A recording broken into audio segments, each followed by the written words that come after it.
everyone, it's Charlton, and Joy Reid has apologized for homophobic posts she doesn't remember writing. Okay, so she still claims, you know, she honestly doesn't remember actually writing these things. If you're not familiar with this story, hold on. First, let me give me a kiss, honey. You know, I was giving a kiss to my gay husband, man. And because I am not homophobic. I'm not homosexual either. I was just joking. But I'm just saying, you know, and I never really have been, I don't think. I really don't. And I've always thought the Republican Party was completely, you know, just the way, yeah, got that wrong. Totally.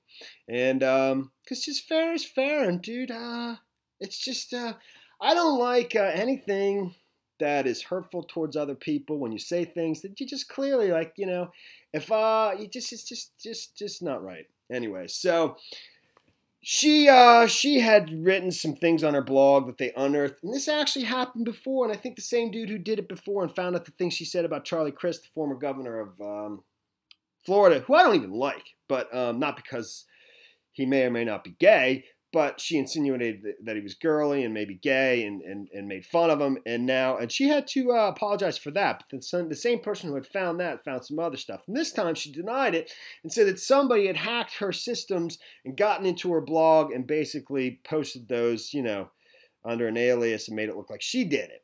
And everybody, pretty much everybody, I didn't see anybody, you know, believe that or whatever. So, I mean, Tucker had a field day with this on his show. And this is where the person unearthed the blog post. It's like an archiving thing. I'm fairly familiar with it. I think there's other places, but this is probably the most well-known, you know, where people go and put stuff so that it can't be, you know, there's a permanent record of it kind of thing. And that's where the person found it.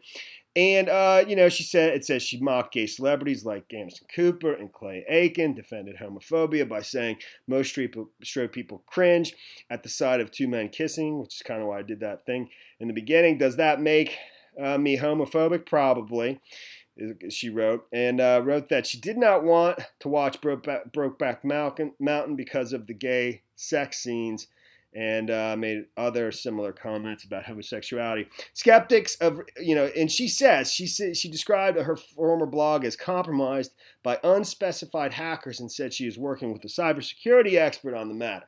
Just trying to give you some background real quick. And, you know, people were like skeptical of this claim because the hackers, you know, they would have somehow needed to alter her, not just her old blog, but also manipulate the Wayback Machine's archive of her pages. If you know, it's just impossible, you know? Okay, here's the apology. Seriously doubt this video will probably make it, but we'll see. It's going now. Let's do it, baby. Good morning and welcome to AM Joy.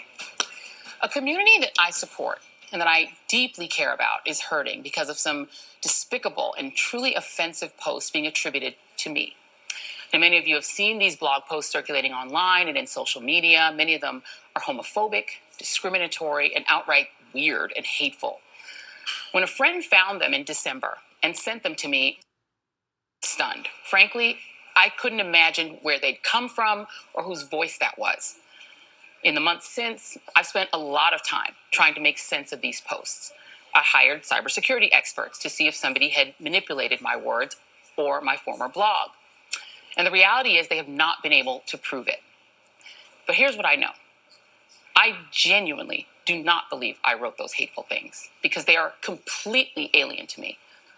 But I can definitely understand, based on things I have tweeted and have written in the past, why some people don't believe me. I've not been exempt from being dumb or cruel or hurtful to the very people I want to advocate for. I own that. I get it. And for that, I am truly, truly sorry.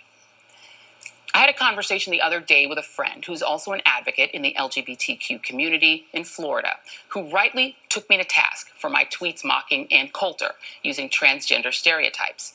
I apologize to my friend, and I want to apologize to the trans community and to Ann. Those tweets were wrong and horrible.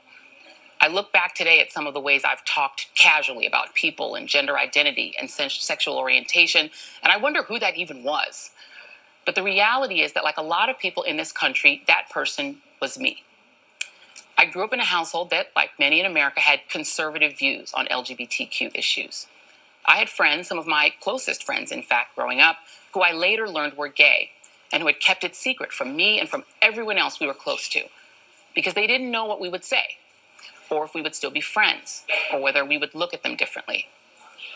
I can remember a friend of mine, my freshman year in college, telling me he was gay and my knee-jerk reaction being that it was so disappointing to the women he could have married. He was so hurt, he didn't speak to me for months. I'm heartbroken that I didn't do better back then, knowing so many great people in the LGBTQ community, including amazing friends and producers and political operatives and great dads and moms and advocates and just regular people, and knowing how hard it must have been for so many of them to come out to their families, to their friends, to just walk around in the world, especially for trans people. And I feel like I should have known better than to ever write or tweet in a way that could make fun of or make light of that pain and that experience, even a decade ago when the country was in a very different place. But I cannot take any of that back. I can only say that the person I am now is not the person I was then. I like to think I've gotten better as a person over time, that I'm still growing, that I'm not the same person I was 10 or 5 or even 1 year ago. And I know that my goal is to try to be a better person and a better ally. Now, the reality is I have to own the things that I've written and tweeted and said. And I'm hoping out of all of this, there's an opportunity to talk about the ways in which hurtful speech really does imperil marginalized communities. These issues matter, not just theoretically, but because we're talking about our friends, our kids, our coworkers, people who deserve better than what I have sometimes given them. And with that, I want to introduce our...